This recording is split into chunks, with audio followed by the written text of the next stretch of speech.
All right, guys, it is Tuesday, December 22nd, and we are sitting down with the Gerhard Hoermann. I call you G, so I'm just going to call you G during the podcast for everyone to Everybody know. calls me G. It's pretty preferable at this point. So G, we've Mike and I have known G. This is, I should say, Mike Roberto is here with us, founder of PricePlow, and this is Ben Kane. We've known G for a long time now through a bunch of different companies, and it's kind of cool to finally be sitting down and talk with you, hopefully at one of your final destinations where you're going to spend a lot of time and make some big waves at NuLiv Sciences, a partner of ours, where you guys make estrogens and active, a lot of really great ingredients. So G, I want to say it's awesome to sit down with you. And Mike, I'm ready. Thank you for having me on. Just thought I'd throw that out there. Never thought with my past employer that I'd be on this podcast, but I finally got the invite.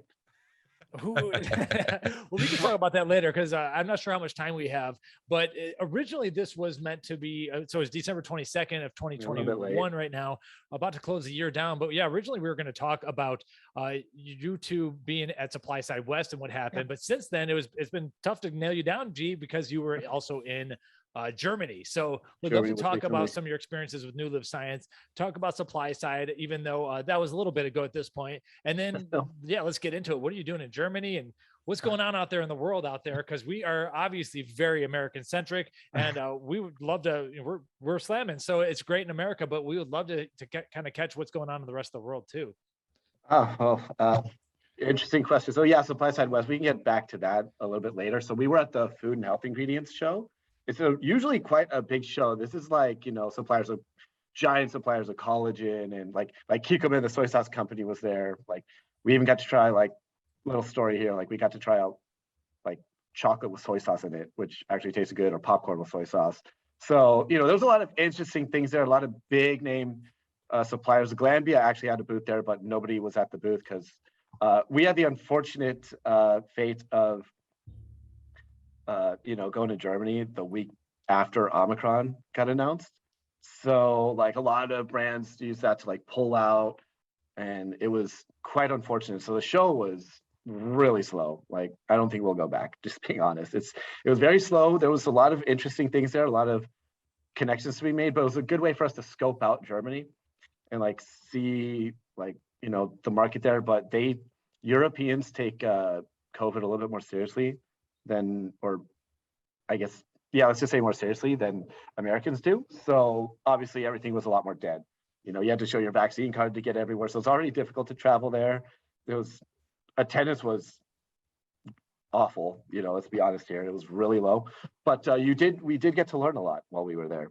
So how is it different, the supplement industry in Europe? UK, Europe, and Germany have a very different industry than ours, but we're not really exposed too much to it.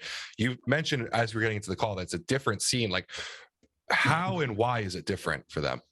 They're very, so we say this about Europe a lot. A lot of their products are like 10, 20 years in the past. Like you go to a supplement shop, you're gonna find like arginine in capsules still, like that a lot of like lifters there use. You're gonna find HMB in products, and they market it as like this super muscle builder. Mass gainers sell a lot more than they do here. Just the garbage maltodextrin with protein in it, like whey concentrate in it, the old school stuff. So if you want to go back in time, basically go to Europe, go to a supplement shop there, you're like, wow, there's really not a lot of product differentiation. Not branded ingredients haven't penetrated there as much. Not to say that we don't have clients out there. We have a couple, but it's almost like if EAS was still around, they would sell amazingly out there. Think like the days of EAS, Muscle Tech being the big dog or the most recognizable brand. Think about that, and that's what you have in Europe. Mm-hmm. So I think one thing you have to at least recognize is that we're so used to being priced in the US dollar, and so products that are $50 here US dollars, or like whey protein prices, which have been obviously rising and everything. It's rising price in US dollar, which is, like sadly to say, it is the strongest currency compared to a lot of the other currencies out there. And it's going to be very tough to have a very efficacious formula in a place where the currency is less strong. Like Turkey's going through all sorts of issues as we speak right now. And like, you're not going to get an efficaciously dosed like whey protein isolate with all the bells and whistles that we are sometimes talking about out here. So I don't think any of it's meant to like to mock that market. It's just like they have to deal with the way that the global market currently is, and the way that the dollar is and the currencies are behaving. So I have to throw some defense over to oh no, I respect it too. What was I going to say? It also, you have to look at as America as like kind of like an influencer in a way. A lot of people from there want to go to America to like try out the products here. So you also have to take that into consideration. Like we are the cool stuff is made in America. Yeah, the early adopters. Like no offense to Canada, there's some good brands out there. There's actually a lot of good brands out there, but we have the exciting stuff that starts here. You know. And Gee, would you mind like backtracking even more? So do you speak German, right? Or like, can you? Ganz fleißig, also mein Deutsch leidet sich schon so ein bisschen, aber ich kann mich ja noch so einigermaßen unterhalten. So I speak it. I basically what I said there was like, yeah, I can speak it pretty well. It's been hard since I haven't lived there in like 10 years, but I can still hold the conversation. Nice. Auf Wiedersehen is all I remember, and that's all you need. All you need. So okay, so a little bit about your background, and it's okay to say where else you've worked in this industry and everything, but yeah, of course, introduce yourself a little bit more to the PricePlow podcast listeners. Hey guys, I don't know if I've popped up on the PricePlow. Maybe on the Instagram sometime. You know, usually if you know Ben, you probably have at least heard of me or my other boss, Ryan. Buckeye. I'm currently with Fitness Informant for the next 8 days until I officially make my departure there. Oh no, really? Yeah, it's, you know, I wanted to kind of do both for a longer time, but it's so much of my time is invested in NuLiv. So it's a good sign. Is that I know Ryan's happy for you. Oh yeah, Ryan's great. It's good to have a boss that wants to see you grow instead of like keep you as a worker. So there's that. Before Fitness Informant, I was actually on supplementreviews.com. I was a VP of content there, kind of just managing the site, trying to keep the content going, keep us high on the Google algorithm, you know, the almighty algorithm that we all have to pander to. And before that, I was working at GNC and Sprouts, you know, your typical work in the retail store, learning about supplements as you go, giving people, you know, doing reviews in my spare time, kind of helping people find the right products that, you know, that's best suited for their goals, or, you know, giving them a good experience. I love, you know, recommending a pre-workout to someone and then come back like, dude, that works so good for me, man. That's what I love. So, you know. So how has the transition to NuLiv been? Like going from being an influencer of sorts to being like in an industry that's like really so far behind the curtain? It's been interesting because I would not, like, I work in sales now, you know. I would not say I'm your average sales guy. I'm not super pushy. I'm not like in your face. I'm not the most like confident, outgoing person, but you know, when over time in this industry, when you work like in the fields we do, eventually you make connections, you know, and they're gonna want to work with you, someone that they know, a friend, versus like, you know, some used car salesman, you know, cold calling them or cold emailing them with spamming their emails with emails. So, you know, it's been an interesting transition, learn a lot, and you get to work on another side of the industry, because for the longest time I was just like from brand to marketing to the end consumer to selling to them, I guess would GNC and Sprouts would count as that. So now you're working behind the scenes, actually helping brands put together products. So you get to see science happening, like, you know, the science that goes behind products before you release them. Like, I can't reveal anything yet, but NuLiv, we have another ingredient coming out, hopefully by the mid of this year, I'm gonna say. So get your content ready, man. Yeah, I've already clipped this and put it on Instagram. So, so yeah, you know, it's very interesting to see like how products come together, and how, you know, you sell brands ingredients to their manufacturers like way before the product even launches. So you know a lot about products that are coming out way before even like us at Fitness Informant or PricePlow would potentially, depending on how close you are with the brand, you know.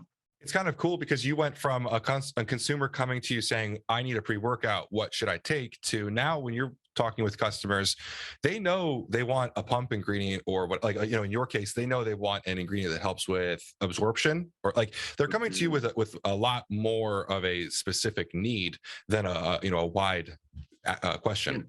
Yeah, and now I have a variety of things too. Like, you know, I'm not selling someone else's brand or someone else's product. I'm selling the ingredient. Well, I work for the company, obviously, but I'm selling the IPs I consider mine to brands for them to use to the end consumer. So I'm almost like helping myself and then helping the brand grow them. So, I do good if brands do good. So, and I have like, it's not just Synactive and Astrogen. There's obviously Verbassenol, Yeah. Astrion. Xylaria is a new big one that I would love to see do good. So, but expect to see a lot of NuLiv in the future with me on board. One thing that I've loved that you've brought to the board, Mike, I don't know if you've seen much of this, but they're doing a lot of like content at headquarters for NuLiv, like Gerhard doing almost like fitness informative type stuff, but behind a brand, which is cool. You've brought in people from the brands, like Laxon has had some people come over, or you guys just do like a flavor test or whatever. It's so different to see a raw ingredient company making end consumer content. It is interesting because like, who's going to watch our content? Because the end consumers like, is that someone that's actually going to watch our content? They're very interested because we all talked about this. Like, we're in this little supplement bubble, this little supplement nerd bubble, and we, there's this huge market out there that we don't even tap into. Unfortunately, we have our waves go in there, and when we help a big brand, come out with a good product or with one of our ingredients, we kind of, you can see the waves that we make in the small bubble that spread throughout the industry, clinical dosing of branded ingredients that we help grow in terms of marketing and stuff. So I've always wondered, like, is it worth doing content as an ingredient supplier? And even if it's just the brand owners that see it and they see that we're supporting them, that's worth it right there. Because, you show the love, and the people that watch it are going to be other brand owners, so they're going to get influence from that as well.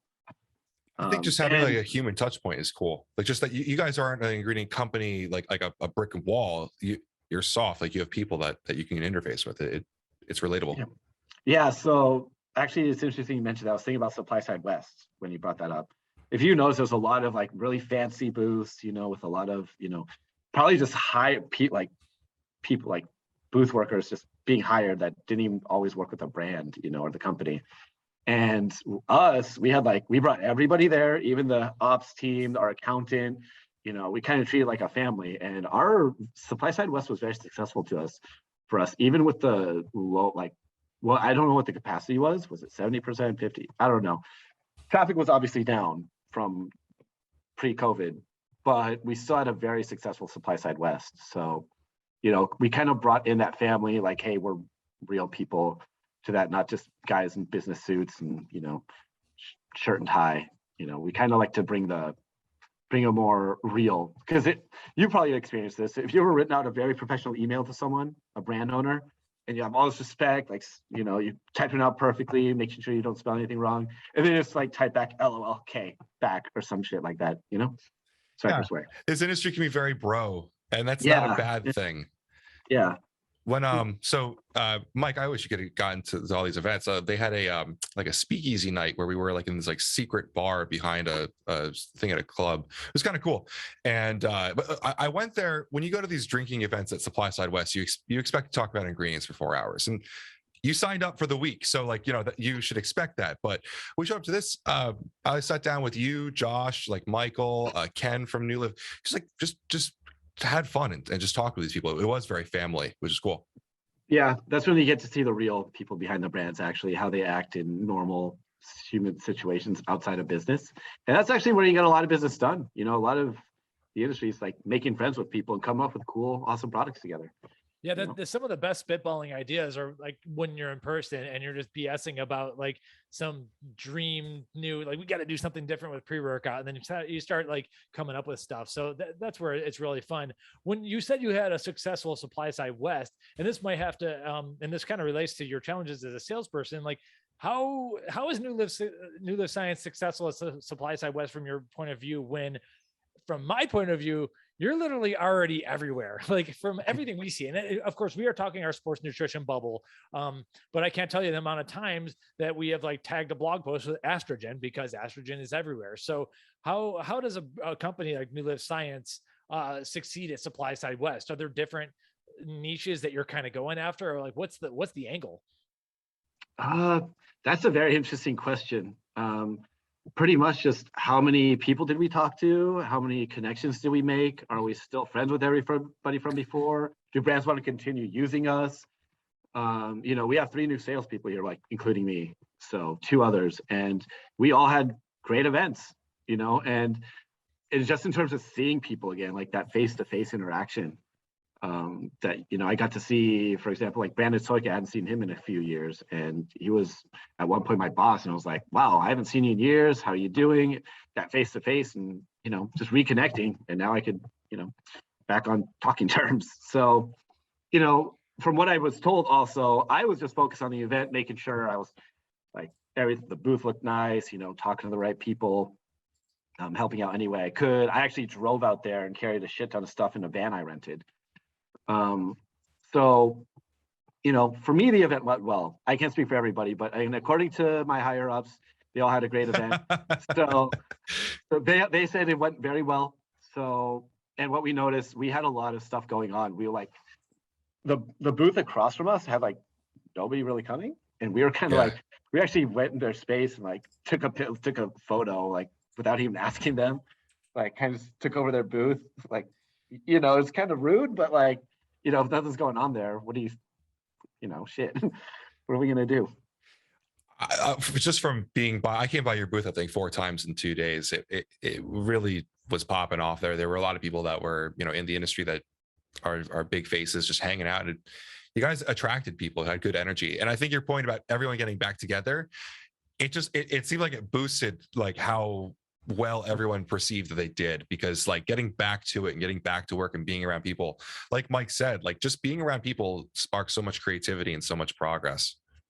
Oh, and also it helps when you have like some of our ingredients, like Synactive, for example. It helps if you almost treat your brand, like NuLiv Science, as kind of like a supplement brand itself. Yeah. It like, because we have those Synactive shots. Those are amazing marketing material, or like amazing ways to make connections, because you can literally like, talk to someone and be like, hey, want to try a shot? They might just be walking by, and it could be a new brand, new brand trying to like find something cool for their product. So it gets people in there. We all know Bang, why are they so successful at events besides their crazy, we all hate their booths, right? Like it's obnoxious, but they give out so much Bang and people are carrying them around. People see that, so that's how we kind of differentiate ourselves. A lot of booths that I saw there were very like, I don't want to say boring, but like very professional, same old. Okay. Yeah. Like very professional, quiet, we're going to sit down on this nice couch. We had our shots, we had our models, we're passing stuff out, here's a shot of Synactive right before the gym tonight.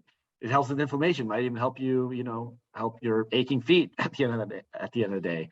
Here's a shot, non-caffeinated. So, I'm starting to think you were totally hired to be like the booth babe, as we say for supply side. No, we have the girl, the models that do that. I'm actually probably the shyest one out of all of us here. You don't see me like Ryan was the face of Fitness Informant. Mm-hmm. I was there, but I was always a little bit more in the background. But that's just how I am. But I can also see, like, I can put on a good production, see how it would do good. So, my side was great. You mentioned treating NuLiv as a brand, and one thing that I noticed is like companies that have like one NuLiv ingredient have a bunch of NuLiv ingredients. Like you guys as a whole, like people join in with the whole company, and I get that. Do you feel like you sell the brand as a whole when you're with brands like that? In a sense, yeah. I mean, usually brands like to, how do I say, it's like, not get myself in trouble. I don't think I'm getting myself in trouble, but like, it starts with estrogen. Estrogen's a very easy ingredient to add to products. It's very useful in a lot of different product categories, ingredients, or product categories, and it pairs well with almost everything. Let's be honest here. And hold on, sorry, I like it's cost efficient. Is what the word that I use. Well, no, it's not even that. No, that's not how I was thinking. But you said we add more to it. It starts there, but we have other IPs that are easy to add. It's like Synactive. It's a 50 milligram dosage, right? That's easy to add to any product. And it's not going to take up too much space, but it has some research behind it too. 5 human clinical studies. The different kind of ways you can market it. It's not just an ATP enhancer. It's also helps against senescent cells, which I know you did a very good video on what senescent cells were. So, it's, you find different ways to market your products through RRPs, like Astrion, for example, is an awesome ingredient to add because, hey, everybody's using collagen. We have Astrion. It's going to help your body produce more collagen and hyaluronic acid from within. So, product differentiation through the same supplier that you've already built a connection with. Yeah, like I like to think like, so in the sports nutrition lens, let's say we're coming out with a new lineup, new brand, or like getting something new going. You're going to start with the pre-workout generally. We got to excite people with the pre-workout. Estrogen is almost like instantly in the pre-workout because it's been shown to like amplify the absorption of citrulline and arginine, a bunch of other things that might go in a pre-workout. So like estrogen's in there. And then like once it seems like the brands, they start to like accidentally fall in love with NuLiv because it's just some really unique stuff. So it's like start thinking almost like where I want to put Synactive in something because it for me personally, it's got this endurance effect. I know endurance isn't a word, but that's where I go. So like, where am I going to put Synactive next? Is that going to go in the pre-workout too? Or am I going to put that in some sort of maybe intro workout or hydration formula or something? You start like thinking about where to put the NuLiv stuff as opposed to if I'm using NuLiv. And it's kind of like interesting how that happens when we're kicking around ideas on formulas. It's like, I don't know why you just like, got in there and it's like estrogen opened the door. I personally would like to, like you mentioned Xylaria earlier, and I'd like to talk about that a little bit because a lot of people are getting more into the space of calming, stress relief, better sleep, which is clearly very important, especially if you're stimming up on pre-workout all day long. And so I personally would love to see 2022 be a year where we see a lot more Xylaria. But yeah, you've obviously mentioned the skincare stuff with Astrion as well. So it's like you start finding different angles in different parts of these product lines where it generally starts with pre-workout for me. So that's what I've found as we're starting to mess with things like pre-workout. It starts with estrogen for us in sports nutrition. Then Synactive seems to be next. And then it's like, all right, this stuff's pretty cool.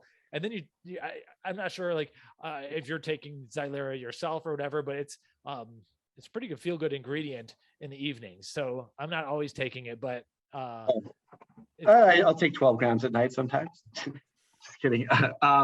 Exactly. Well, you have to think too, like our ingredients have a lot of different uses. Like estrogen, everybody thinks, oh, absorption. It's great for pre-workouts, which you mentioned. At the end of the day, like I've kind of gotten away from thinking of it as a bioavailability enhancer. Of course it is, that's how we market it. But it's actually at the core, it's a gut health ingredient. Yes, I was just going to add that. Yes, like very it's good. It helps with absorption, that's great, but the main focus of estrogen, what it really is, it's going to reduce inflammation in the gut. Synactive, yes, it helps with ATP production and anti-inflammatory, but like, if you market it as a senescent cell, inhibitor, whatever you want to call that, because that's kind of a senolytics, I guess would be the right term. It has a lot more uses. I actually just found out we're in like a quote unquote longevity product the other day. Synactive. And I don't know if you could do that with the word actogen, which is what sort of people who aren't really sure. Actogen is the old name of Synactive. And so, yeah, our ingredients have a lot of different uses. I guess we could, that's why I usually start with one, then you start adding them all because, hey, they have a bunch of different uses. And unless you're C4, you're not going to survive on a pre-workout alone. So you eventually, to grow, how do you grow a supplement brand? You have to go into different categories. And, you see these hardcore bodybuilding brands, eventually they might just get into a skincare product because what's the common side effect of, your average hardcore bodybuilder? Probably going to be some skin issues, or sleep issues for Xylaria, for example. One thing that you mentioned before was the estrogen gut health move. I always thought that was just ridiculously smart by NuLiv because you really have like one main competitor in ingredient absorption optimizers is BioPerine, and they are only studied on a few ingredients, and the ones that they are studied on, they're very effective at. But that gut inflammation claim, I think it lowers gut inflammation by 74% or something like that. Like, it makes it relevant to so many different ingredients that it isn't even specifically studied with, right? Like maybe it's paired with another ingredient that it isn't specifically studied to increase, but lowering that gut inflammation is always going to improve absorption of any food or supplement. I thought it was a really smart claim to go with. Actually, fun fact, estrogen, obviously BioPerine and turmeric is like the gold combo. That's a great combo, by the way. I'm a big fan of BioPerine myself. Yeah. Actually, estrogen, we have at least one study on turmeric showing the enhancement of absorption. It's nowhere near BioPerine, but everything we've studied estrogen on, it actually has shown to help with the absorption. And one of the benefits of having a research team out in the University of Taipei is, if we want to, we could just go to them, hey, do you mind checking out how estrogen would perhaps work with this ingredient? Can't give out info, but like one of the coolest part about NuLiv that I've experienced here is like, hey, what ingredients should we focus on for estrogen? Like, what should we tell the research team to take a look at for the following year or so? So I got to make my own suggestions, like, hey, let's look at these, how this may affect this ingredient or these 2 ingredients. So, don't know where I was going with that, but yeah, estrogen's great. Well, that's probably the reason why they brought you in, because you're up on the trends too, and you need to keep up with that. And I think your soon to be former job has been very beneficial to that. Like obviously, definitely, most people in our industry, example collagen, for instance, we weren't really writing about this stuff that much 2 years ago. I mean, it was starting to come up and everything, but now it's this like explosion. So maybe it's a good job to check that out or something like that. So that's it. Like I actually noticed at the Food Ingredients, Health Ingredients show, there was some really big collagen manufacturers that are like really big, and they were just like, yeah, our collagen's from this. And that's how they differentiate themselves, like their source of collagen, where they're from. Mm-hmm. It's like some Norwegian brand that we met at a bar. They were like, yeah, they were big on their fish collagen. And it's like, is it like at the end of the day, is the collagen at the end of that any different than the others? I don't know. I'm not nowhere near an expert on that yet. So yeah, you mentioned the collagen. Whenever Mike and I talk about supply side West, especially over the years, we talk about the trends each year. Like 2 years ago is all CBD. And we like to talk about how that switches per year, right? This year there's a lot of mushrooms. But the really cool thing about estrogen is you could, like, through the trends, always remain relevant in some form, or attempt to at least study it. Yeah, and I don't know if you knew this, but we're actually also a mushroom supplier here. We have Cordyceps prime, Hericium prime. Wow. Anything prime. I don't know if you knew that, but if you've heard of those, but I have seen that on the website, and we've never done anything about it. What's do you have the quick story about Cordyceps prime? Actually, NuLiv was the second mushroom supplier in America. And they started back in 1997 with Cordyceps. Obviously now our line's bigger. Mushrooms it's so weird because I've been around the industry for like almost 10 years now, and mushrooms are still kind of new to me. Like obviously I know lion's mane helps with brain health, Cordyceps can help with performance, and they all help with immune system function, and reishi has a lot of different interesting things. But we're here. So now I'm like been studying more or looking into more of the mushroom side, because hey, we're a supplier of it. We actually sell quite a bit of it. So I guess that's something else we should touch on in the future. I'm no mushroom expert, to be honest, but so you knew about Cordyceps prime and like our line of mushrooms, I guess. It's listed on the pull down menu of your website. So sometimes I'm fishing around looking for an image or something to plug for a blog post, and I saw it there. So I would love to put some content together. Folks, you can check out PricePlow.com/NuLiv-science also, and sign up for the alerts there, and we'll notify you when stuff like that gets posted. And like podcasts like this as well, because it should be a regular thing. But the mushroom rabbit hole goes deep, and it'd be cool to get some details on what the difference is, because I know that with Cordyceps there was a while back, there was a lot of misidentification issues, and a lot of the studies, they were like using not exactly the right Cordyceps. So there's been some ways to get around that, better DNA testing and stuff that all your scientists probably are well aware of, but a lot of the average consumer doesn't know that Cordyceps is not always Cordyceps. So that's always been an ongoing thing. Hey, if you ever have any questions, want to test us, I'll be glad to send you a COA over. But anything you want, I know you're big on mushrooms, right, Mike? Is what I assume. not as big as some people, I guess you could say. Okay, yeah, I think No, some people are like really into that stuff, like really like crazy big into mushrooms. I'm like, oh, okay, I just know cordyceps helps with my performance, and lion's mane helps me focus better over time.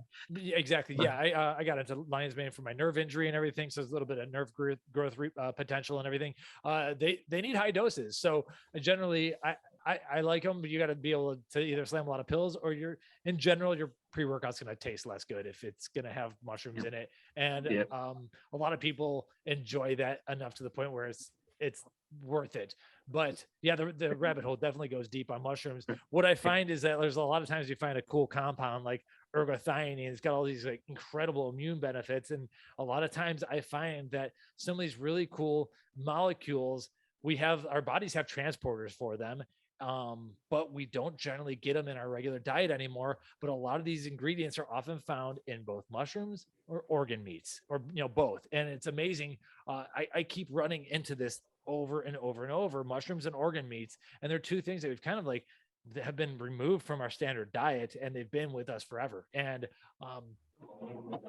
like the organs of, for instance, the cows are able to hold these molecules, and we have transporters that get them into the cells quickly, and they have all sorts of like anti-inflammatory functions. So there's a lot more than that we don't understand. So like a lot of people think that the mushroom science, it started off with a lot of people think it was hippy dippy stuff, and then the more like research you see, the more it's like, no, this is like well beyond general like science. There's a lot of really, really complex things going on. So I'm always down to do a deep dive on anything you have in the mushroom space.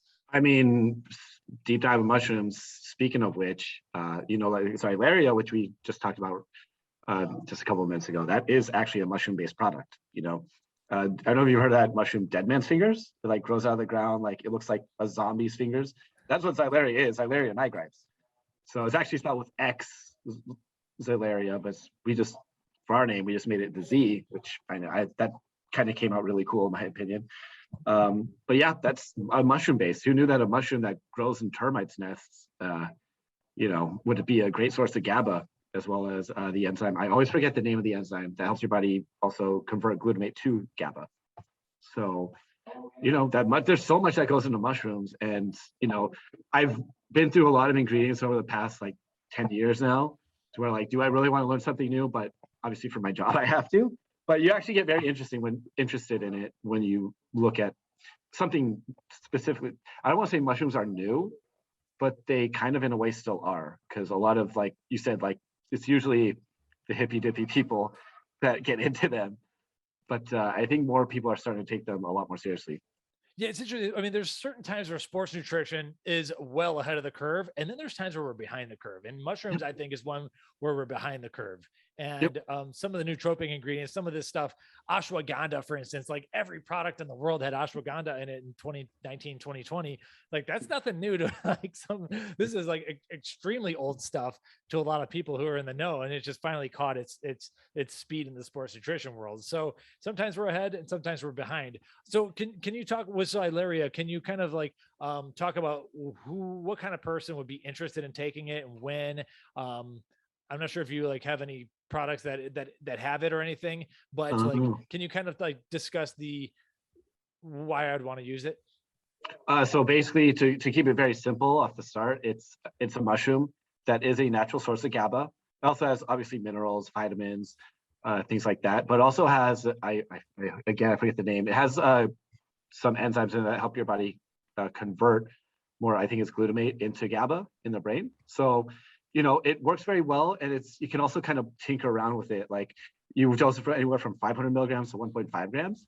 If you want to take it during the day, like 500 milligrams, it's going to just calm you down, but if you take it at night, it's going to help calm you down, not only through the GABA, but you can also really, I want to say almost knock you out, in my opinion, like at 1.5 grams.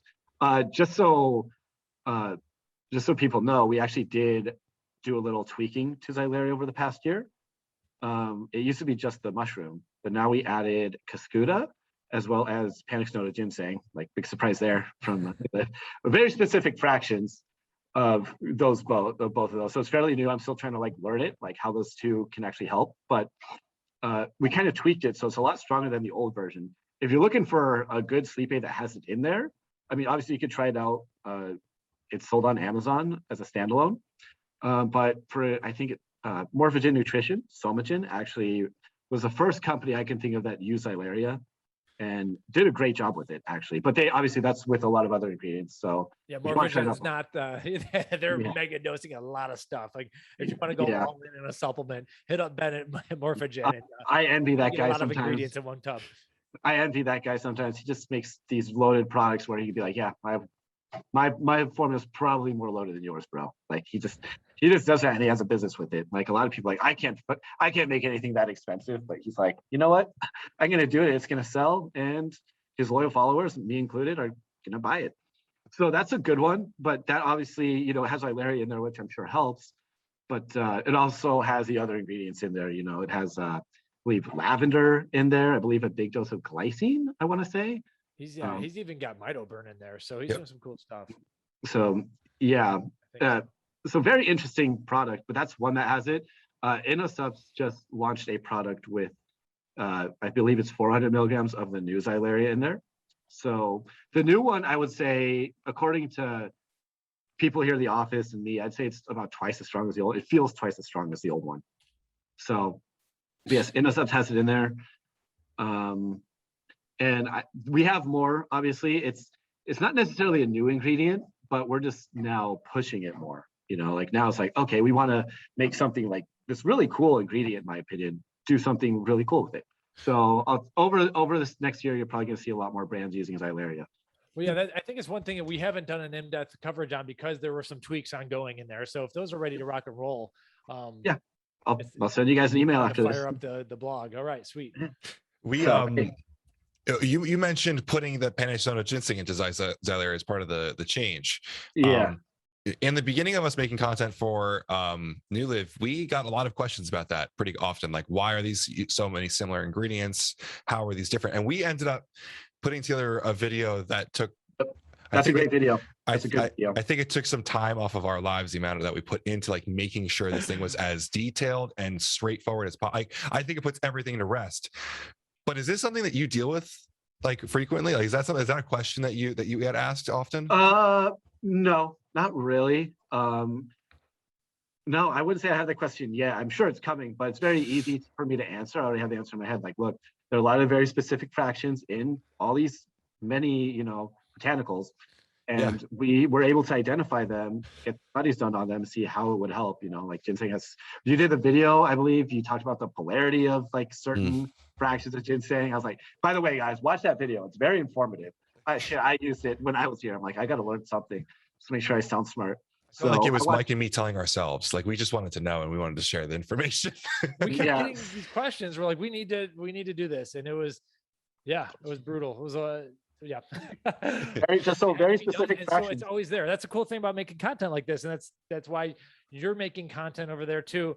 It's evergreen. Like I don't think that video is ever going to become wrong, you know. So sometimes we're talking about a flavor review. That's fun to do and everything. It's but easy. It's like filler content, you know. It's fun, but you get like kind of like your followers, like, oh wow, I'm gonna try that maybe next time, so I know how it tastes.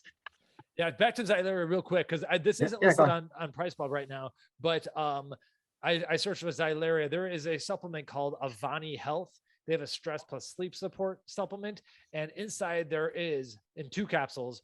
So in each one capsule, you're going to get 500 mgs of Xylaria. You're going to get 25 milligrams of estrogen and 5 milligrams of bioperin. So that's probably this supplement right here. Like searching Amazon real quick, Avani Health. Oh yeah. I know. That's probably the easiest way to test Xylaria. Now, I'm not sure if they're using like an older. I'm not, you know, if it's an older bottle, it might have the older version of Xylaria that wasn't in the 2021 updates. But you'd have to contact them to find out, or you know, whatever. But that seems to, because a lot of times what I've always liked about NuLiv Science is that you do have your own bottles you do sell some stuff on Amazon. You had Slim up there. You had your own bottles of estrogen, and at the time it was called Actigen. Now it's Synactive. But Xylaria, I don't see you selling any of that on Amazon. So this Avani Health does have. There is, if you look up Nature's Restore, I believe they should be on Amazon. Nature's Restore, look up Wulishin, I believe it's called, WU Lishin. That's Silaria on its own, I'm pretty sure. You just make sure. Nature's Restore. Okay, well, I'm not finding it yet, but Which, You got to also get sorry. yeah. Go on. You get some Alpha Lion gains candies of these as Oh. well, like some Synactive or some Xylaria in there would be cool. Oh yeah, good call. Your buddy Drew. Let's see if yeah, Drew, how you doing? I think we've already worked with Alpha Lion for like years now, I believe. I know like Lewis handles them, and I know Lewis is big like me, is like we want to get Xylaria out in the world. You know, that's because like so product categories for the longest time, like 2014 through 2018, 19, technically still we were kind of all of this marketing, like all these, you know, all websites like ours, we were all kind of just talking about pre-workouts. Yeah. The majority of the time, let's be honest, like obviously pre-workouts grew great, like better products and, you know, clinical dosing. That was a big push, big change in our industry. But that's kind of overdone now. Like, can you get a pre-workout now and be that excited for it, Ben? Yes, but I don't. I do, but it's like, okay. Well, it kind of, yeah. It brought me to a fun topic though, like for new reasons. Like we used to just be really excited about like new crazy pre-workouts, but there's been some brands that have been doing different things. Yeah. One that I wanted to bring up eventually is Astrogen was kind of a cornerstone of how Glaxon created Plasm Surge.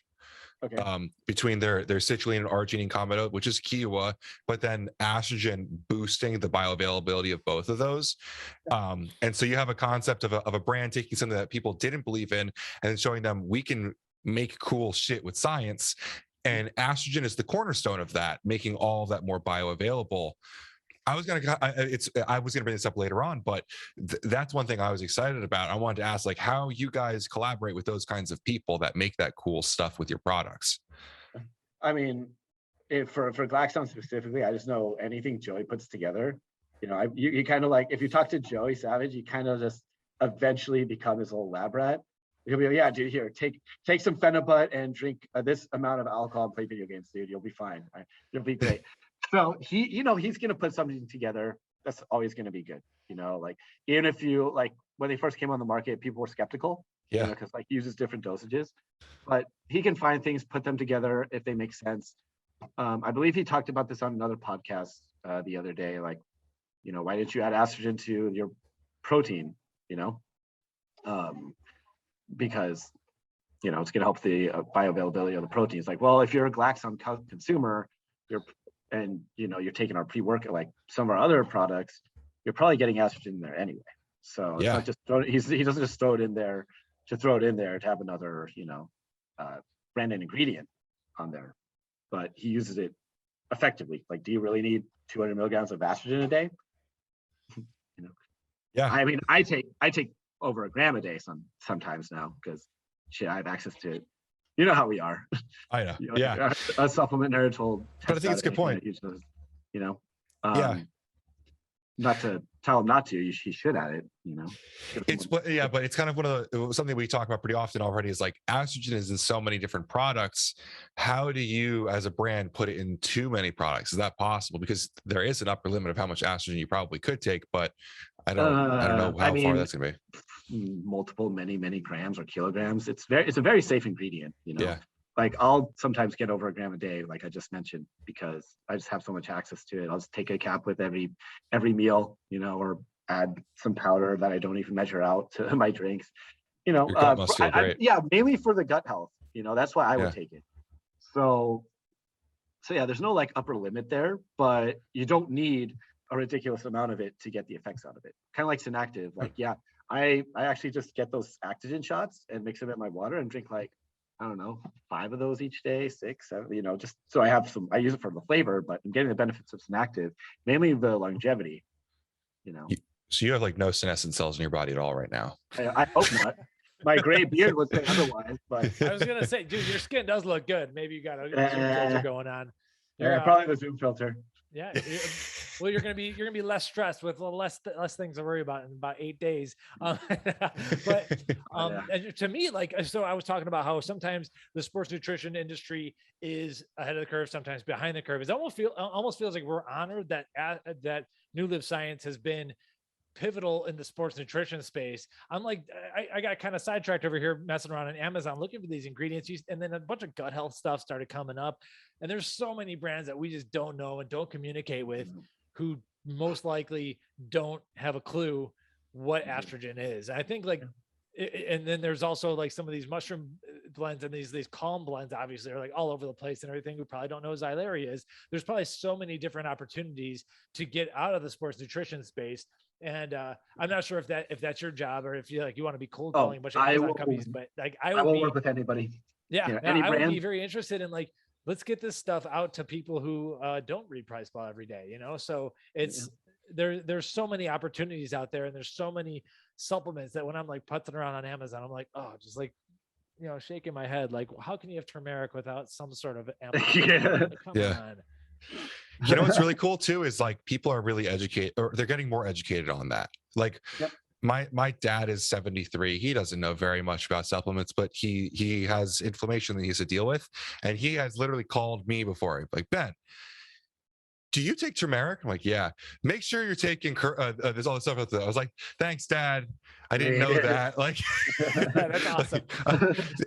It's cool to see people that are starting to become more educated on it. I think the three of us have definitely been influential in helping with that too. I have a surfer buddy who's he's taking a ton of turmeric, and he's like grams and grams of this stuff. I'm like, dude, you don't need to be taking that much. But hey, but yeah, there's benefits to high doses turmeric, but like if you're like choking this stuff down, like, there's gagging it down. There's other ways around that, You mentioned the sports nutrition. Like we're in a lot of different categories, like skin, like Vital Proteins is actually one of our clients. They use us in one of their products. I believe it's Astrion. Radiance Boost. They renewed it. There's so many different categories out there. Like obviously me and Ben could talk about this all day, but the gaming category is a new one that I'm very interested in penetrating somehow. Acteolin, right? Well, that's one. Estrogen as well. Actually, even Synactive could be beneficial there. I could talk about that after the call, I guess. But talk about it now. You're a gamer, right? Like, yeah. Well, it's not really game related, but like, some people have told us that Synactive has, that they feel more focused during exercise, for example, like high stress situations while they're on it. But anecdotal. Mainly anecdotal. So that's good. We hear that. Hey, how could it potentially go to our research team and take a look? Like, hey, why would this work that way? But mainly Acteolin's one that I want to try to bring. Want to see get more love, especially in this gaming space that I, personally love. So I don't know if you guys haven't really looked at Acteolin, but basically to keep it very simple, it increases acetylcholine levels. And it also helps rid your body of beta amyloid. So, that's for people that don't know, beta amyloid is a plaque that builds up in your brain and can disrupt neural pathways. So it's like a longevity brain supplement in a sense. Okay. So that's something I'd like to see get more love. Have you gotten more gaming clients, Ben, anymore? We're interested in it? Let me think. We're doing the Splitgate collab with Advanced GG. Yeah, that's really cool. I don't know that there's more. We haven't talked with more brands about it, but seeing a large, I don't know if that's a AAA developer, but seeing a large company partner up with a dietary supplements company, like that's movement. Like when we see Ghost bringing in their flavor collabs, seeing Advanced GG bring in a game collab, it's movement for the industry, which is cool. Yeah, definitely. And it's bigger than ever. Video games get more views, or views, whatever you want to call it, than the biggest movies on earth right now. Yeah. It's an actual sport. I spent this whole weekend watching the big Halo LAN event over the week. It brought me back to old times when I thought like me winning $100 off of a tournament was like, oh my God, I'm a pro. I should drop out of high school, like pursue video games in 2007. But, like that's the next big venture, the next big the next big category. that's going to be, I guess gaming is a sport. I would consider it a sport. It is a competition. If chess is a sport, gaming is a sport. And then obviously, like you guys, the calming sector is another big category that I think we would like to obviously tackle as well. Yeah, I think Serenity made a big statement last year because with calming, and then we've seen a lot of other brands move that direction. Yeah, and not just theanine caps. We want to do something interesting, something that's more exciting. Xylari's a bit more exciting than theanine, at least to me. Maybe not an experience, but So G, I'm looking at the Actiolen page. Have you do you have any Actiolen solo? Like, have you tinkered with it yourself? Yeah, I'll take anywhere. It's either 100 milligrams for a maintenance dose, and then I think it's like 500 milligrams for therapeutic, but they usually just use 250 milligrams. I've tested it myself, a little bit more clarity during the day.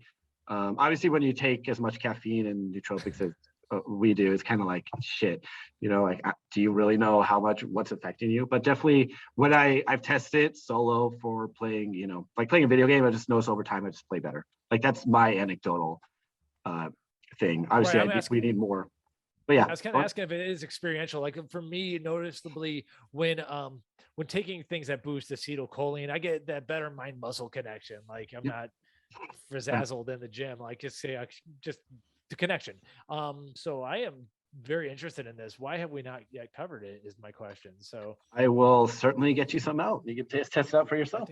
I think we should at least cover this because you're right about the gaming industry growing, but also nootropics in general, just nootropics in general. Yeah, exactly. It's not just, here's choline, here's tyrosine, here's a crazy new stimulant to get you wired. It's also like longevity, because I had no idea what beta amyloid was before we got to NuLiv. And okay, well, what's this? What's beta? Oh, so it's like a long-term brain health thing, kind of like lion's mane. You get those benefits long-term more so than acutely. So it's not just acute focus for what as needed, more like, hey, here's an everyday. Like I would say Actiolen makes sense in a multivitamin of all things. So, which actually there is one out there with it. I've seen more focus on long-term, well, just in general brain health. You look at Arms Race Nutrition's Clarity, or Revive did Brain, or just recently Glaxon did Neuro 365. All are stim-free mental health, brain health products that aren't like right now nootropic. It's more just general well-being, and people are latching on. Yeah, and that's great. That's where Actiolen comes in. But that's certainly, we offer an ingredient that, to my knowledge, no one else is using. So it's something I'd like to see get more love as well. Well, there's 3 companies you should call right there. Yeah. Well, they know I can't touch them. So you know how sales works, you have your friends. Move over, Lewis and Ken. Yeah. And I know you're don't get me fired here.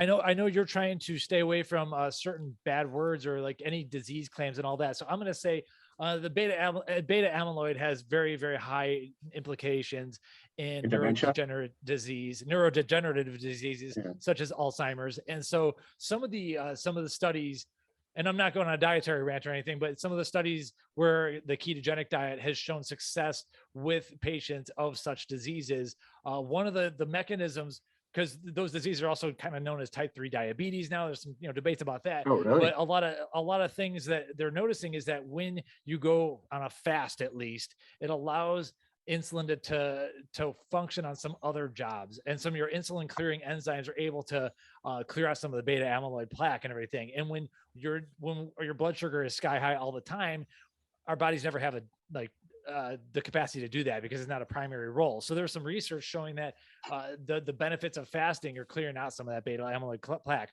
But I know that there are some ingredients that assist with that as well. I think lion's mane is one of them. So it's kind of cool that you might have an ingredient that assists with some of those functions, because some people simply never get their bodies to the state where they're able to do it themselves. And that's a shame, of course. And I'm not going on some like crazy fasting rant or anything, but I think it is beneficial for people in those situations to at least try. But anytime I see that kind of stuff come up, I get very interested because I like mimicking those processes, because I don't like to fast all the time. So yeah, me neither. I like to eat personally. So That's awesome. I mean, I'm sure you want to try Actiolan for yourself, right? Absolutely, yeah. Get you some after this I call. appreciate that. Yeah. Of course. You too, Mike. You too, Ben. I actually I feel bad since Oh, yeah. I have a bottle of it. I guess I just never told Mike. But It's good. It's a very interesting ingredient. You know, it is also not just another, here's choline, you know, here's something that has multiple benefits. So that's definitely something that we should probably talk about in the future as well. Like, you know, a deep dive on that. Hopefully with someone that's smarter than me. Because, you know, I get them just, you know, the beta. It also has like lung health functions as well. So it has multiple benefits with Actiolan. But, you know, obviously now, you know, time's a factor. So Mike has heard me say so many times to brands, like, I love all the data that you guys make, but why don't you compare more with other ingredients against other instead of against, right? Like, for instance, like, how many times have you heard Drew Peters talk about citrulline versus nitrosamine? Like, it's always versus which one is better. But so much about what you guys do is complementative. Like the obvious play is estrogen, but in Actiolan here, like you're saying, like, you've already got your cholines and your stimulants and your NuLiv, like, but Actiolan can like add to all of that. You know, it's not one or the other.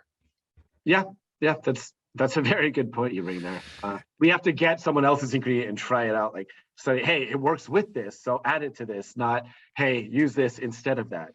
Yeah, I mean, you've done the Q&As. You've done the Q&As where they're like, which one's better? Which one's better? Like, yeah, it's like there you're just going by what your preference is, and then you get chewed out by the other brand owner that you supposedly put down. I'm sure you've had that, right? Everyone wants to be the best, right? I respect everyone's passion for it. It's gonna be nice to, you know, obviously go on the fitness performance side. Like, you know, it'll be nice to, like, obviously I have like no drama in this industry that I know of. It'll be nice to, like, not have to, you know, have someone ask me what do you think of this flavor this versus this one. It's like, dude, I can't make the decision for you, you know. Mike is the opposite. Mike has very like hard stances on flavors. Oh, that's you know, I thought that I would, like, kind of just, as probably the older guy here, I would age out of stuff like that. I get excited about flavors. What can I say? I'm Italian. Oh, I do too. I do too. Family. Yeah. I really do too. It's just hard when someone asks you, oh, what flavor do you think is better? And you're like, yeah, because it's very subjective. You know, I'm gonna tell them what I liked, but it would suck if I told them I like this flavor, that they get like, I wasn't that big on it. Like, what? That's the best flavor ever. You know, it's almost like you get offended at it. Right. Well, I mean, there's different palates. Like, hey, if you're a citrus guy, you're gonna love this. I could do without lime ever, unless maybe it's on avocado. So, like, I don't like blue raspberries like that for me. I could, oh god, you could throw that away. Like, actually, okay, Ghost Energy is blue raspberry. The energy drinks is very good, but I never buy it just because I've had so much blue raspberry over the years. Like, I think C4 killed a lot of flavors for me back in the day. I was just gonna say, I think blue ras has just kind of run its course. Like, I remember the first time I took the OG Super Pump 250. Aging myself here, but yeah, taking that Super Pump 250 blue raspberry, dude, really good. There weren't pre-workouts like that. Like, that was earth shattering. But yeah, that flavor system, maybe I've aged out of the flavor system for that, because it was overpowering, overwhelming, and I don't need to taste that every single time I work out. But maybe that's a youth thing. I'm not sure, but what can I say? I like talking about flavors, and I think there's even like those. I still have the old Actogen shots, so I need to get the new Synactive bottles. I'm not sure if you've updated the flavors, but that ginseng has its own flavor that it's an acquired taste that I've actually, like, grown to love a lot too. So sometimes it takes more than that first little Pepsi, you know, the quick sip challenge. Sometimes you want to grow into it. And actually, I'm drinking Actogen, one of the old Actogen bottles that we had, those 200 milligram ones. I literally, like, throughout the day, I just fill it up with water and ice, and I pour a shot in there and just use that for flavor. Really? So it's a great idea. So, I mean, I have access to it, you know, and because we have all these old Actogen shots that we can't really use, you know, like, we can, but we have the new Synactive bottle, so we're going to get about those with branding. People listening on the YouTube comments are going to be like, you can send those over here. Dude, they might be expired. I don't know. But I literally, like, I'll drink like 5 a day here at the out. They make fun of me. I'll just use it for flavoring, get the benefits of Actogen. So I'll get like, or Synactive, I'll get like a gram a day, you know, not just the performance benefits, but also the senescent cells, the anti-inflammation benefits from it as well. So that's obviously because I have access. I don't recommend somebody, we don't even sell those shots anyway. So, but hey, maybe so that's an idea for someone watching. If you're a brand, want to make some active shots, just know you'd have someone like me drinking 5 a day. I might switch into this because the hard part for me is just chugging the flavor. It's not a bad flavor. It's just a strong 200 milligrams. So like I don't take them as much as I should. The new Synactive ones are 100. The old ones that we still have plenty of, I'll send you some of those as well. Please do. Those were awesome. I just hate, as a European, I hate seeing food or anything go to waste. So, I just don't, I'm like, we have the new Synactive bottles right there. I use the old Actigen ones just because, I don't want to see Actigen go to waste. Come on. Dude, you are the most efficient. You are so German. I'm yeah. the same way, but like, yeah, you're gonna use them up because you don't want them to go to waste. I love it. Oh, you know what? Can we go way back? But I wanted to bring this up because we talked about this before. The reason why a lot of like products, like American ingredients, aren't having it penetrate at least the German market very well. There's a big difference. I noticed this when I was at Food Ingredients, Health Ingredients. And my dad's talked about this before. He's from there. So Germans have this, like when someone starts a brand here in America, the idea might not be perfect or it's a cool idea. We actually all think it's great. We're going to tell them, yeah, go ahead, like start the brand, there's an opportunity, follow your dreams, stuff like that. In Germany, if you have a new idea, you are automatically going to get shut down. It's the worst idea ever. Awful. No, horrible. Like they're going to point out everything wrong. You're going to get so many denials, like, right off the bat. That's why like a lot of like high quality products come from Germany because, only the best of the best gets to the top or even has a chance. But in America, a lot of new stuff comes out that's really cool, maybe unnecessary, but, that's my theory as to why just the mindset there's like anything new, I'm going to shoot it down as much as I can. And it's going to have to prove itself. Here, it's like, kind of like, I'm willing to try something once. That's interesting. Yeah, so that's kind of my theory. And obviously, regulations are obviously different in various countries. I think like agmatine's banned in Germany. I don't know. Yeah, the regulation makes things tough because you're trying to fit, a square peg into a round hole in some countries where they just won't allow it in. So I kind of backtracked away there, but that's something I wanted to get out of the way. Like, if other countries think a lot differently, like their palates are different, what they believe works is a lot different. Like they still use arginine there. And here, if someone uses arginine in a product, fitness informant, a lot of us are just gonna be like, where's the citrulline? Like there's studies showing that it doesn't absorb very well, unless you use estrogen, of course. But there's studies showing that doesn't absorb very well. You use citrulline, it's a lot more efficient. That was the train for a while. I don't know where it's at now. But in Germany, they're still gonna use arginine because they think arginine pumps, Yeah. And it's hard to try to teach them anything because a lot of people think Americans are stupid anyway. So, that's why I come in and kind of make that connection. Like, hey, I'm one of you guys. I'm one of you guys. We got a very broad bell curve, I'll say. But no, obviously, I would love to defend the American way just because even if there's a ton of different companies trying to throw a bunch of different mud at the wall and they're a few of them go out of business or fail, one of those is going to succeed. And that's how we find innovation. So I'm a big fan of that. I believe in as much free market as possible, and that's why America has been so good at creating innovation. But at the same time, like when you want something done efficiently and incredibly well done, Germans are probably your people that do that as well. So I think like it's great to have both. But I like our way. like I said, America, we are the influencers because we let people try stuff. Thing is, I think in Germany, if you're a business, you get a lot more support from the government to help it grow. I'm not 100% on that, so don't quote me on that. But if you have a business, you're not going to fail right off the bat. Here it's like you could start a business and fail in 2 months. 98% of businesses in America fail in the first year. Yeah.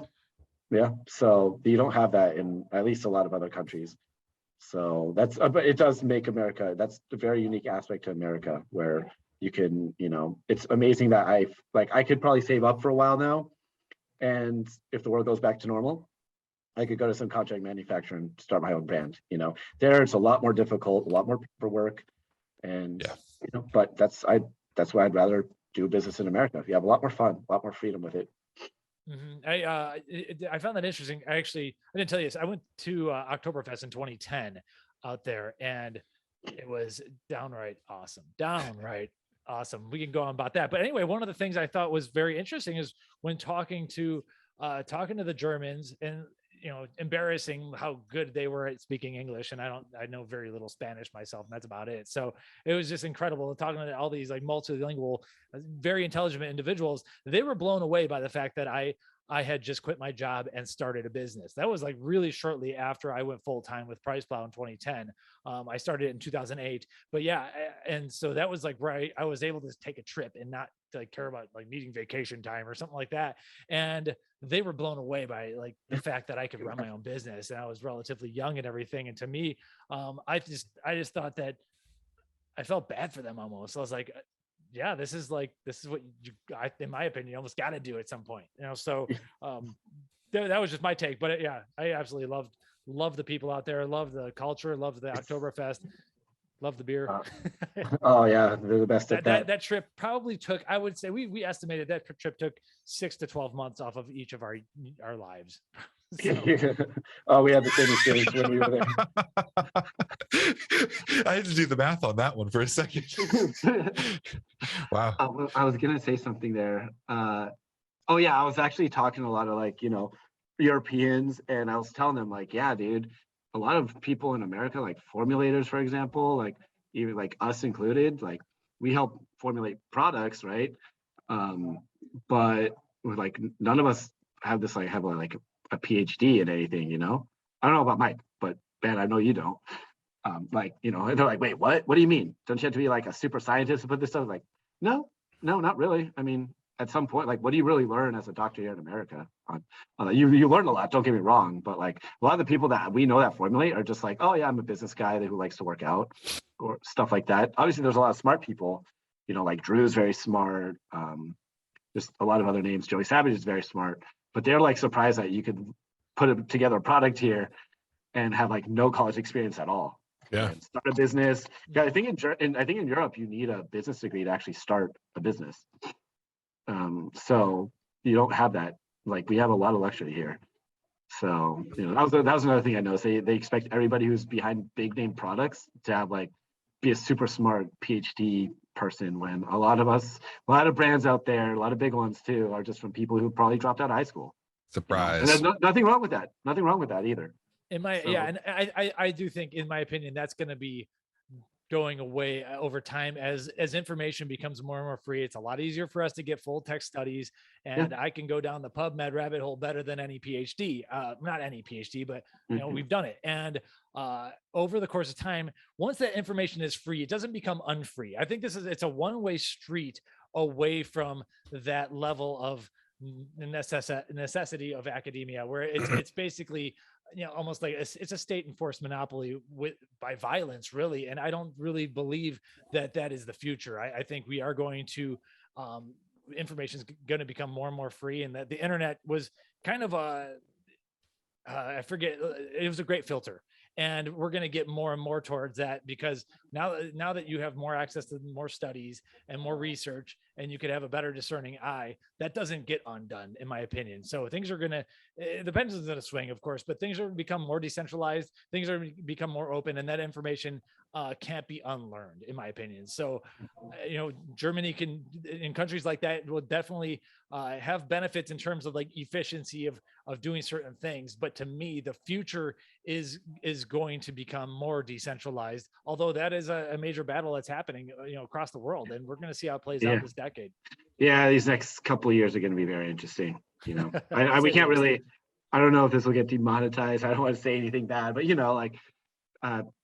times are going to, I don't know if it's going to get worse or not from here on out over the next year or so. Let's talk about what's the biggest issue that we face right now, the supply chain. Yeah, I was just going to say, and for us, when we're talking about, are things going to get worse? Like in the supplement industry, we're talking about supply chain. Are we going to get creatine prices back down? Let's hope so. I feel bad for a lot of brands that made a lot of that were doing very well with that. I don't know how high of a margin creatine was before, but it's definitely probably crushed now. Lula is very fortunate that we don't have many of those issues. The only issues we have is okay, if we ship it out, how long is it going to take to get here? Because the port here, where I have 2 family members that work there, it's really backlogged. So, we've actually had to airship one of our ingredients in to make sure, like, we have it in stock for our consistent consumers. So, that's our biggest battle here. I mean, I'm sure there's worse battles out there, but hey, these are businesses and we got to make our money, and supply chain's something we rely on. The more efficient that is, the better we all do. And it'll be interesting to see when and if that recovers. Some people are saying it's going to recover this year or next year, 2022. And then other people saying, dude, it's going to get a lot worse forever before it gets better. So I don't know. What's your guys' take on that? All the educated people that I trust to give me the points that I can form my opinions from have told me second half of the year. That was just me putting the blame on someone else if I'm wrong. The second half of the year will improve in most areas. I think there's permanent effects from what just happened, but in the acute scope of like creatine and protein prices, we're looking to the end of next year. Yeah. Well, a good thing Mike's a lot more bearish. In my honest opinion, is it's going to get extraordinarily worse worldwide. So I don't know. I got a freezer full of meat and extra fuel on hand. I know where to go. I know where you live. You don't tell people about your extra freezer of meat. No, but no, I've gotten on the record on this podcast telling Ben to get on down here in the South. I don't even want to say Texas because I'm not even that confident in Texas, to be honest. But I do think that there will be more pockets of freedom, and there will be some areas where there is less so. And the supply chain, I think it'll be up and down and everything in terms of that.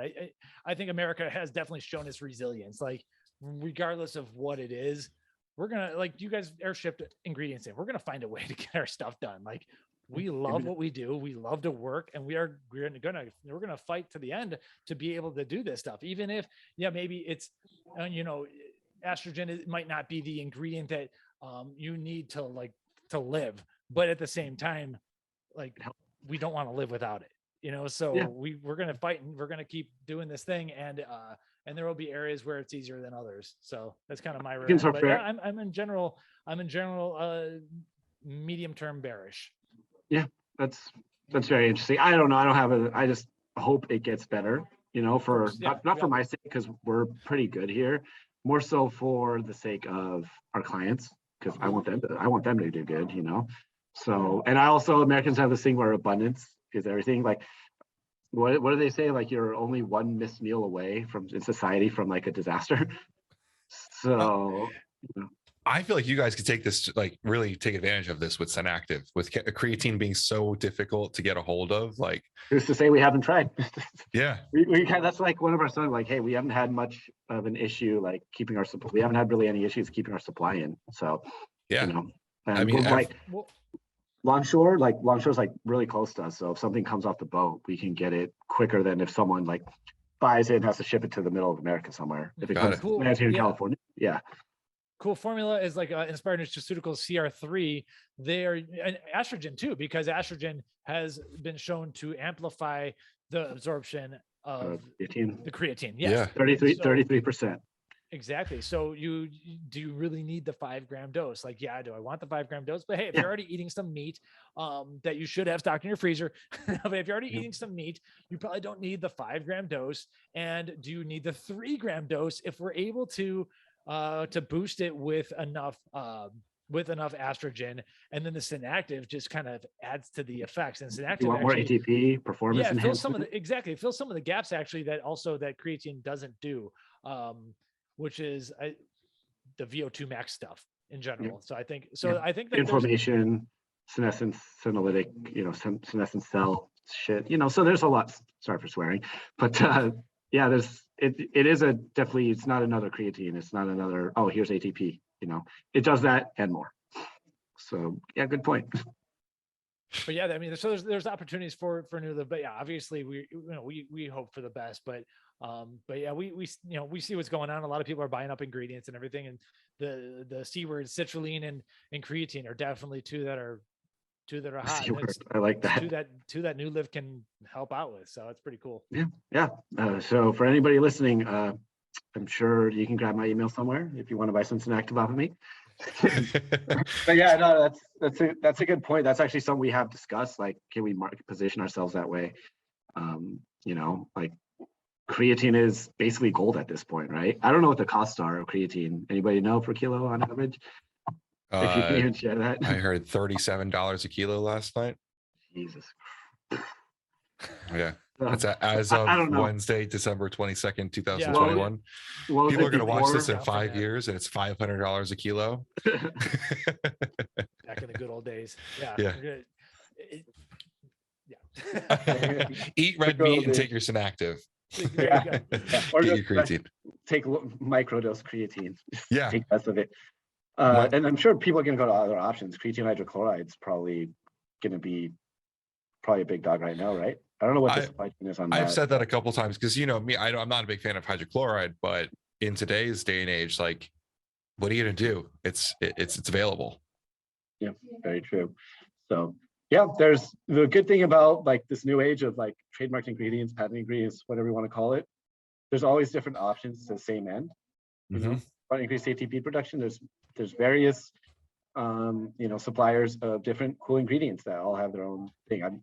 You know, obviously there's 2 other competing ingredients I can think of right now, and I like both of them. Yeah. But now I use obviously Synactive. I'm with NuLiv. I was always a fan of it beforehand. So, you know, there's just different cool, interesting ingredients that get you to the same spot, at least to some capacity. And I like it. That's an awesome place to be in right now. So it's not like, oh shit, creatine's in short supply. Well, I guess none of us are taking creatine or getting that ATP, you know, the extra ATP production, whatever you want to call it. We have other stuff that can substitute it and perhaps even work. I don't want to say better, because, you know, if you say anything bad about creatine, you're automatically going to be put at the stake. But, you know, other ingredients that do a lot of cool stuff and give you some of the same benefits as creatine, potentially.